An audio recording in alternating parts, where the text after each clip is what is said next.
voisin Ah ouais. pendant des années. Ah oui, je me rappelle.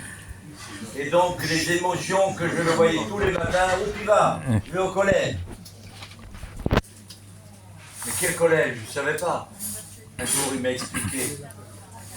Et je vois que ce qui est marqué dans David Amer, je le vois sur Rabbi Shaoul, Hazor'im bedim'a, ceux qui s'aiment avec des larmes, c'est avec de la joie qu'ils récoltent. Ah ouais. Et donc, on demande à Kadosh Baruch Hu de lui envoyer une foi chez les mains complètes. Amen, amen. Qu'il puisse retrouver ses forces, pour qu'il puisse continuer à s'occuper d'Avechim, du Limoud. On sait ce que c'est que la responsabilité. Et lui, Rabbi Béassaraf, il est très sensible. Si quelqu'un, on doit lui donner quelque chose et qu'il n'a pas encore touché, il le pauvre lui-même, il le prend sur lui-même. S'il est très très très touché quand quelqu'un doit toucher un peu d'argent parce qu'il a étudié le collège et qu'à la fin il n'a pas, vous savez ce que ça veut dire. Et lui, Rabbi Asaraf, il est prêt à donner de son argent. Alors la bonne ce soir on est réunis pour rappeler le shrout de là où il est, qui nous bénisse. Vous savez que la Gemara nous raconte, a-t-on le droit de appeler un tzaddik qui est déjà décédé, qui prie pour nous? Est-ce qu'on a le droit? Vous savez qu'il y a quelques jours, à Bnei Brak, les parents des Hatoufim, ceux qui ont été, ils se sont réunis au cimetière de Bnei Brak. Au cimetière de Bnei Brak, avec tous les grands rabbanim à Bnei Brak. Ah oui? Devant la tombe du Hazonish, devant la tombe des grands tzaddikim. Ils se sont réunis devant et on fait appel aux tzaddikim, on fait appel à ces tzaddikim.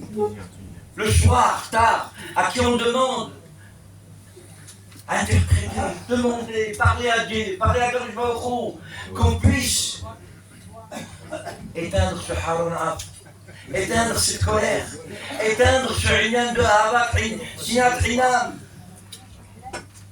pour qu'on puisse retrouver la joie.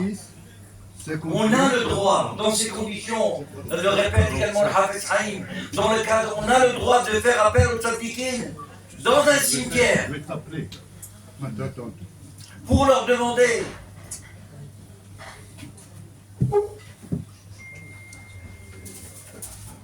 Dans quelques jours seulement, on a l'anniversaire de Baba Saleh. Ah oui. Dimanche. J'ai un ami qui m'a raconté une histoire directe.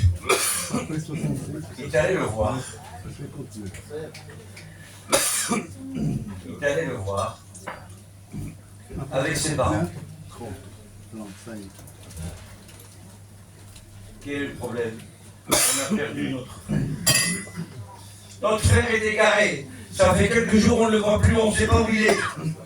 Je vous en prie. Et la maman, elle pleure, vous savez ce que c'est qu'une bonne maman juive, une bonne maman marocaine. Déjà, quand il n'est pas revenu à l'heure à 21h, déjà à 21h05, c'est déjà tard pour elle. Alors, ils ont pleuré. Et le chamash, là, les a fait rentrer, il leur a expliqué. Leur a dit qu'il faut véritable. Tout de suite, on va prendre un peu de Maria et on va voir les Chaïm. Ils ont entré, ils ont fait les Chaïm. Oh, mais la maman, elle attend. Rav, dites-nous. Il leur a dit, le Rav, tu peux leur dire au chamash, il leur dit, Hitler, Venake, lo Yenake. Ils peuvent partir dans quelques jours, votre fils viendra chez vous à la maison.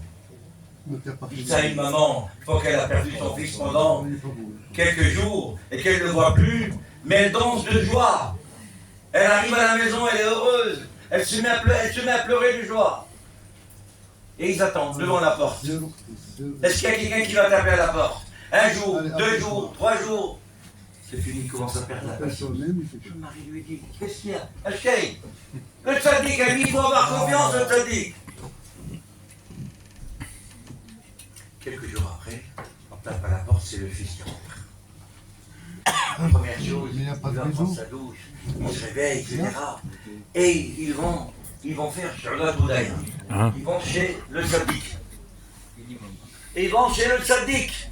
Et ils vont s'asseoir sur le tzaddik. Et Baba Saleh, il lui pose la question. Qu'est-ce que tu fais dans ta vie?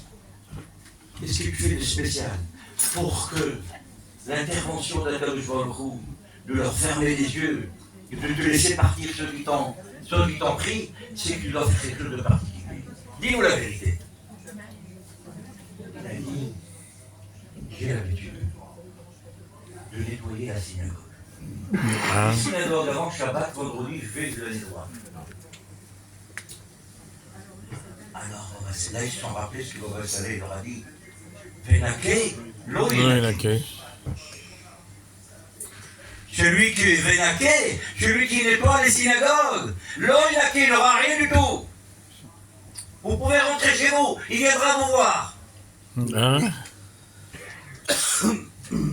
Chers amis, nous sommes dans une période très dure. Zchut et Eloula, Zchut et Tzadikim, qu'on demande qu'ils interviennent pour nous. Imaginons un instant, mettez-vous dans, si possible, de se mettre dans la tête des parents qui ont leurs enfants, le Hayalim là-bas. Encore aujourd'hui, on a perdu combien encore? 5 encore. La seule chose, Rabotai, il n'y a pas de mystère. Il faut l'immodatoire. Il faut travailler sur soi-même. Il faut se forcer. Il faut donner, s'asseoir, lire les Télim.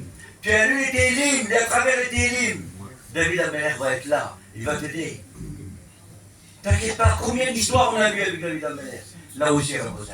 Il faut se forcer, là où on est, là où on travaille. On a quelques minutes de repos, on prend un livre de Télim, on attend quelque part, on prend un livre et on lit un petit psaume de David Ameler. Eh bien, chers amis, nous prions, nous demandons à ces tzadikim, et particulièrement le tzadik de ce soir, d'intervenir auprès d'Akadosh Baruch Hu pour nous aider, pour nous envoyer Mashiach, et nous verra bien maintenant. Ouais. חזק וברוך, רבי שמעון.